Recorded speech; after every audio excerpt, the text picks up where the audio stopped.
My dear friends, तो आज हम पढ़ेंगे the six chapter of your NCERT geography class 7th की। तो चैप्टर का नाम है human environment interactions, the tropical and the sub tropical region. जो ट्रॉपिकल रीजन है वो कौन सा है and the sub tropical region वो क्या होता है, पहले आपको वो समझने की ज़रूरत है। उसके बाद इन दोनों रीजन्स में जो इंटरेक्शन होता है, कौन सा इंटरेक्शन होता है, ह्यूमन का, ह्यूमन और एनवायरनमेंट का जो इंटरेक्शन होता है इन दो एरियाज का, उसको हम समझने की कोशिश करेंगे। तो यू कैन सी हियर ये आपका ट्रॉपिकल जोन है, this is your tropical zone, ठीक है। तो इक्वेटर के अराउंड ये आपका 0 डिग्री इक्वेटर है, ये आपका ट्रॉपिक ऑफ कैंसर है 23.5 degree north and 23.5 degree south. Tropic of Cancer से कैप्रिकॉर्न तक आपका कौन सा रीजन आता है, ट्रॉपिकल रीजन आता है, ठीक है।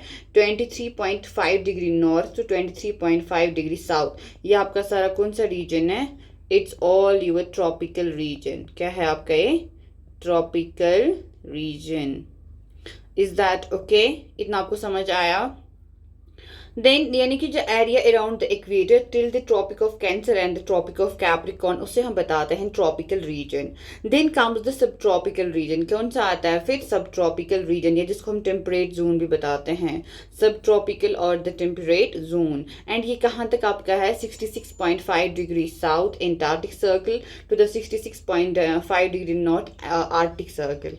ओके यानी कि ट्रॉपिक ऑफ कैंसर से आर्कटिक सर्कल तक आपका सब ट्रॉपिकल जोन आता है, सब ट्रॉपिकल रीजन आता है, इसको हम टेम्परेट जोन भी बताते हैं। एंड ट्रॉपिक ऑफ कैप्रिकॉर्न से टिल कहाँ तक, 66.5 डिग्री साउथ एंटार्क्टिक सर्कल, जिसको हम सब ट्रॉपिकल और द टेम्परेट जोन बताते हैं। तो ये आपका सब ट्रॉपिकल एरिया है, ठीक है। This is your subtropical area, this is your subtropical area. Is that okay? ये आपका ट्रॉपिकल रीजन है around the equator, from the tropic of Cancer to the tropic of Capricorn आपका आता है tropical region. And from tropic of Cancer to the Arctic Circle ये आपको आ जाता है सब tropical region. And same is the case with the southern hemisphere, tropic of Capricorn से एंटार्क्टिक सर्कल तक you have the sub tropical region. Is that okay? अब इस डायग्राम को थोड़ा ध्यान से देख लीजिए। जो आपका इक्वेटर है ना, उसमें कौन कौन से कॉन्टिनेंट्स आते हैं। देखिए ऑस्ट्रेलिया का जो है ना, ऑस्ट्रेलिया का हाफ कॉन्टिनेंट आ रहा है इसमें, ये देखिए ऑस्ट्रेलिया है ना, ऑस्ट्रेलिया का इतना आ रहा है, किसमें आता है आपका, इन दिस रीजन, ये आपका ट्रॉपिकल रीजन है, ठीक है। इसमें ऑस्ट्रेलिया का हाफ है, साउथ अमेरिका का दिस पोर्शन, अफ्रीका का दिस पोर्शन, ओके। इंडिया देखिए, इंडिया का ये पोर्शन ट्रॉपिकल एरिया में आता है, ठीक है। ये आपका साउथ ईस्ट एशियन कंट्रीज है। Is that okay? ये आपका कैरिबियन है, ठीक है, जिसको हम सेंट्रल अमेरिका भी बताते हैं। नॉर्थ अमेरिका नॉर्थ अमेरिका का थोड़ा सा कुछ रीजन है, बट ओवरऑल सेंट्रल अमेरिका है ये, ओके। तो ये आपके कहाँ आते हैं, आपके ट्रॉपिकल, ये आपके सारे ट्रॉपिकल एरियाज हैं। अफ्रीका का कुछ, south America, central America, Indian ocean और इंडिया का southern portion, south east Asian countries, Australia का नॉर्दर्न पार्ट, किसमें आपका आ जाता है, इन द ट्रॉपिकल रीजन। इसको आप अच्छे से याद रख लीजिएगा, ट्रॉपिकल रीजन में कौन कौन से एरियाज आ जाते हैं। तो अब हम एक रिवर के बारे में पढ़ेंगे। इस रिवर का नाम है अमेजन। क्या है? रिवर का नाम है अमेजन। जैसे मैंने आपको दिखाया, साउथ अमेरिका का जो ऊपर वाला पोर्शन है किसमें आता है आपका, इन द ट्रॉपिकल एरिया। ये अमेजन का बेसिन है, बेसिन मतलब जहाँ से रिवर जहाँ से इस रिवर का क्या है, फ्लड बेसिन है, जहाँ से इसका रिवर जाती है, कहाँ से ड्रेन करती है ये रिवर, उसको हम बताते हैं बेसिन। जहाँ से कोई जो रिवर है वो ड्रेन करती है। तो ये जो है ना पूरा इस पूरे एरिया को अमेजन रिवर है ना ड्रेन करती है। तो देखिए अभी हमने पढ़ा 10 degree north to 10 degree south आपका इक्वेटोरियल रीजन होता है, ठीक है। जो रिवर अमेजन है ना इसी रीजन में फ्लो करता है, किस रीजन में, 10 degree north to 10 degree south. इसमें कौन फ्लो कर रहा है, अमेजन रिवर आपका, ठीक है। ये आपका 10 डिग्री नॉर्थ है, ये आपका 10 डिग्री साउथ है। इस सारे रीजन में आपका अमेजन रिवर क्या करता है, फ्लो करता है। And it flows from the mountain to the west and reach the Atlantic ocean to the east. तो फाइनली कहाँ पहुँचता है, अटलांटिक ओशन, जो कहाँ है, इसके हैं ईस्ट में है अटलांटिक ओशन, और यहाँ से इसके माउंटेन्स में ही चला जाता है। The place where a river flows into the another बड़ी, वो जगह जहाँ पे एक रिवर है ना, एक बहुत बड़ी पानी यानी एक दरिया को, एक सी को मीट करती है, एक ओशन को मीट करती है, उसे हम बोलते हैं माउथ ऑफ अ रिवर। क्या बोलते हैं, माउथ ऑफ अ रिवर। कौन सा होता है माउथ ऑफ अ रिवर? जहाँ पे एक रिवर एक ओशन या सी को क्या करता है, मीट करता है, उसमें जाके मिल जाता है। तो numerous tributaries of the Amazon river है ना, कौन क्या बनाती है आपकी अमेजन बेसिन। तो ये सारी इसकी ट्रिब्यूटरीज है, ठीक है, ये अमेजन रिवर है और ये सारी इसकी ट्रिब्यूटरीज है। जो ट्रिब्यूटरीज ऑफ द रिवर है ना, सारा जो है ना पूरा आपका अमेजन बेसिन बनाता है। द रिवर बेसिन कहाँ से करता है फ्लो? ब्राज़ील में, पेरू में, Bolivia, Ecuador, Colombia and Venezuela. कहाँ कहाँ से जाता है? पेरू से जाता है, ठीक है, ये आपका बोलीविया है, ठीक है, ये आपका वेनेजुएला है, this is your Colombia, this is your Ecuador, this is your Peru. ये सारी वहाँ की स्टेट्स है, ठीक है, कंट्री स्टेट्स है वहाँ पे इन साउथ अमेरिका। तो ये सारी कंट्रीज के थ्रू कौन फ्लो करता है? Amazon river. Is that okay? Name the countries of the basin through which the equator pass. अब बताइए जो इक्वेटर है ना, जो किस किस कंट्री से पास हो रहा है इक्वेटर, ठीक है, ये इक्वेटर है, ये बताइए किस किस से पास हो रहा है? ये तो इक्वाडोर से पास हो रहा है और यहाँ पे कौन सा कंट्री आपका? ब्राज़ील, ब्राज़ील से पास हो रहा है। ओके, ये आपका सारा कौन सा? ये आपका साउथ अमेरिकन कॉन्टिनेंट है, this is south American continent. Tributaries होती है छोटी छोटी, जैसे ये मेन रिवर है, ये आपका मेन रिवर है। इस रिवर को जो करेंगे ज्वाइन स्मॉल रिवर्स, क्या ज्वाइन करेंगे? स्मॉल रिवर्स, उन्हें हम बताते हैं ट्रिब्यूटरीज। जो रिवर एक बड़ी दरिया को ज्वाइन करेंगे ना, उसे हम बताते हैं ट्रिब्यूटरीज। ओके, अब है climate. As you know the Amazon basin stretches directly to on the equator and characterized by hot and wet. तो ये इक्वेटर पे है आपका अमेजन बेसिन, तो कौन सा क्लाइमेट है वहां पे? वहां पे हॉट एंड वेट क्लाइमेट।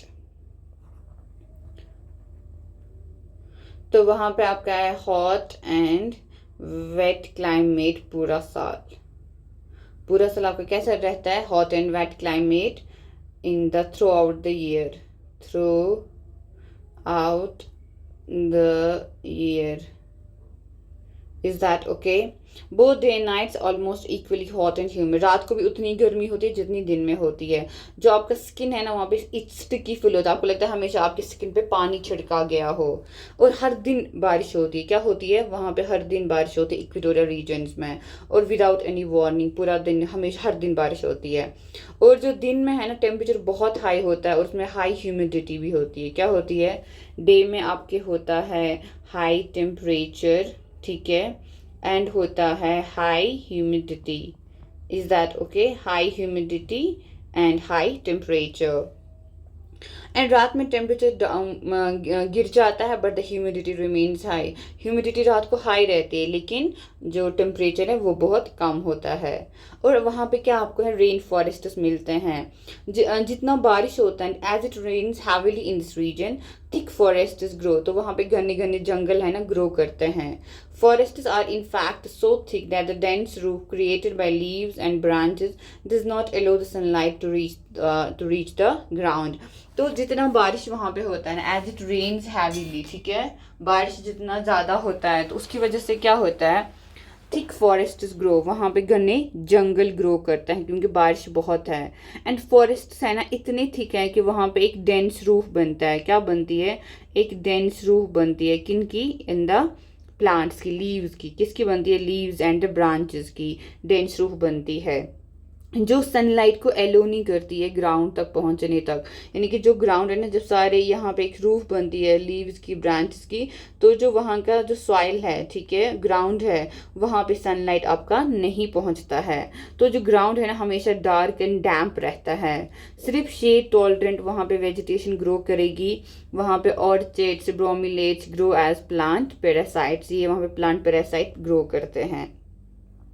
लेकिन ये जो रेन फॉरेस्ट है इसमें बहुत फौना है। फौना क्या होता है? एनिमल वेराइटी, एनिमल डाइवर्सिटी, यानी कि इसमें बहुत सारे एनिमल्स मिलने का आपको देखने को मिलेंगे। Fauna, birds, animals. तो birds such as toucans, hummingbirds, macaw with their brilliantly colored plumage, oversized bills for eating make them different from birds we commonly see in India. तो ये सारे जो birds हैं ना कहाँ आपको मिलेंगे? In the Amazon basin. These birds, Amazon forests. These birds also make loud sounds in the forests. इसमें animals like monkeys, sloth, ant-eating tapirs are found here. जो बहुत सारी species of reptiles and snakes also thrive in these jungles. Crocodile, snakes, pythons abound. Anaconda and the boa constrictor are some of the species. Besides, the basin is home to thousands of species of insects. Several species of fishes, including the flesh-eating piranha fish, is also found in the river. This basin is thus extraordinarily rich in the variety of life found here. तो बहुत ज़्यादा वहाँ पे animal species मिल जाती है आपको, ठीक है? स्नेक्स, क्रोकोडाइल्स, पाइथन्स, एनाकोंडा, बोआ कंस्ट्रक्टर, ये सारे क्या है वहाँ पे? Species of the these animals, reptiles है। इंसेक्ट्स भी बहुत मिलेंगे, फ्लैश ईटिंग मिलेंगे। ओके, तो ये आपको कहाँ मिलता है? In the Amazon forest. Bromeliads एक प्लांट्स होता है ना जो पानी को स्टोर करता है इन देयर लीव्स, अपने लीव्स में। जो फ्रॉग्स होती है ना वो use these pockets of water for laying their eggs, ठीक है? वहाँ पे क्या ये एग्स ले करते हैं? कहाँ पे? In these pockets of water. जो लीव्स है ना वहाँ पे अपना एग्स ले करती हैं फ्रॉग्स। कुछ टीवी चैनल्स है ना डॉक्यूमेंट्रीज बनाती है ऑन द वाइल्ड लाइफ। आपने देखा होगा, डिस्कवरी देखी है किसी ने, ठीक है? बहुत सारी डिस्कवरी चैनल्स देखने को मिलती है जहाँ पे एनिमल्स, वाइल्ड लाइफ के बारे में बात की जाती है। People of the rain forest. अब जो ये रेन फॉरेस्ट है अमेजन का, वहाँ के जो लोग हैं वो कैसे जीते हैं? How they live. तो people grow most of their food in small areas after clearing some trees in the forest, ठीक है? कुछ मैन हंट करते हैं, fishing along the rivers, women take care of the crops. तो mainly क्या वो उगाते हैं? Tapioca, pineapple, sweet potato वहाँ पे उगाते हैं लोग। As hunting and fishing are uncertain, it's women who keep their families alive by feeding them the vegetables they grow. क्योंकि hunting and fishing का कोई पता नहीं होता, हर दिन होगा नहीं होगा। अब जो वुमेन है ना वही वेजिटेबल्स ग्रो करती हैं, फिर फैमिली को चलाती है। They practice slash and burn agriculture. Which agriculture? The slash and the burn. तो क्या होता है slash and burn agriculture? It's a way of cultivating land. Cultivate करते हैं जहाँ पे लोग फार्मर्स है ना वो कोई लैंड का जो पीस है ना क्या करते हैं? क्लियर करते हैं। कैसे? या तो उसको बाय स्लैशिंग और कटिंग डाउन ट्रीज, ठीक है? वहाँ के जो पेड़ पौधे उनको काट कर एंड बुशेस, उसके बाद उसको जलाते हैं, ठीक है? जो उस सॉइल को न्यूट्रिएंट ऐड करता है। वो अब वहाँ पे क्या किया जाता है? उसके बाद वहाँ पे क्रॉप्स उगाए जाते हैं। कुछ सालों के बाद कोई और लैंड का पैच देखते हैं, तो जब तक ये जो सॉइल है ना इसका न्यूट्रिएंट खत्म हुआ होता है, तो उसके बाद कुछ सालों के बाद कहीं और पे जाते हैं, इसको छोड़ के चले जाते हैं और कहीं और पे प्लॉट जो है लैंड का है ना उसको क्लियर करते हैं, फिर वहाँ पे ये सारा काम करते हैं। तो हमेशा यही सब चलता रहता है इनका। समझ आया? तो स्टेपल फूड है ना वो इनका मैन योक है। हमारा क्या स्टेपल फूड है? राइस। इनका क्या है? मैन योक। इसको हम कसावा भी बोलते हैं। क्या बोलते हैं? कसावा, जो under the ground like the potato grow करता है। एंड वो क्या खाते हैं? क्वीन आंट्स भी खाते हैं, एग सैक्स भी खाते हैं। उनके यहाँ कैश क्रॉप्स होती है, coffee, maize, cocoa. The rain forest and lot of wood provide करते हैं फॉर द हाउसेज। कुछ families live in thatched houses shaped like beehives. वहाँ पे कुछ और अपार्टमेंट लाइक हाउसेज हैं जैसे मलोका with a steeply slanting roof. लोगों की जो लाइफ है ना अमेजन बेस में slowly changing. In the older days the heart of the forest could be reached only by navigating the river. लेकिन 1970 में ट्रांस अमेजन हाईवे बनाया गया जिसकी वजह से सारे रेन फॉरेस्ट एरिया आपको एक्सेसिबल हो गए। एयरक्राफ्ट, हेलीकॉप्टर्स वहाँ जाते हैं फॉर रीचिंग वेरियस प्लेसेस। जो वहाँ की पॉपुलेशन इंडिजिनस होते हैं, जो वहाँ पे लोकल पॉपुलेशन है, वो उस एरिया से उसको निकाला गया और उनको सेटल करवाने के लिए फोर्स किया अपनी नई जगह पे सेटल हो जाओ, जहाँ पे वो continue distinct way of farming practice करते हैं। उनकी जो डेवलपमेंट एक्टिविटीज़ है ना वो है leading to the gradual destruction of the biological diverse rain forest. जो डेवलपमेंट एक्टिविटीज़ क्या होता है? हम लोग फॉरेस्ट काटते हैं, बिल्डिंग्स बनाते हैं, सारा काम करते हैं, ठीक है? उसकी वजह से जो आपका जो फॉरेस्ट है ना रेन फॉरेस्ट है वो क्या हो रहा है? डिस्ट्रॉय हो रहा है। बोला जाता है the large area of rain forest has been disappearing, बहुत इसका जो एरिया है ना वो ख़त्म हुआ, डिसअपियर हुआ है इन द हर साल इसका कुछ कुछ एरिया ख़त्म होता जाता है अमेजन बेसिन का। और आप देख सकते हो जो डिस्ट्रक्शन ऑफ द फॉरेस्ट में मच वाइडर इम्प्लीकेशन होता है। उसमें क्या होता है, top soil is washed away as rains fall and the lush forest turns into a barren landscape. देखिए कैसे ये सारा होता है। देखिए पहले क्या था, पूरा घना जंगल था, पेड़ पौधे थे, अब इनको काटा, यहाँ पे कुछ इन्होंने उगाए, यहाँ पे घर वर बनाए, ठीक है। देखो अब सारा यहाँ अब इतना सा फॉरेस्ट रह गया, अभी तो इतना था तो वहाँ से यहाँ तक देखिए कितना कम रह गया। ऐसे इन्होंने जो ये रेन फॉरेस्ट है इसको डिस्ट्रॉय किया। तो that's all for today, see you in the next one, till then take care.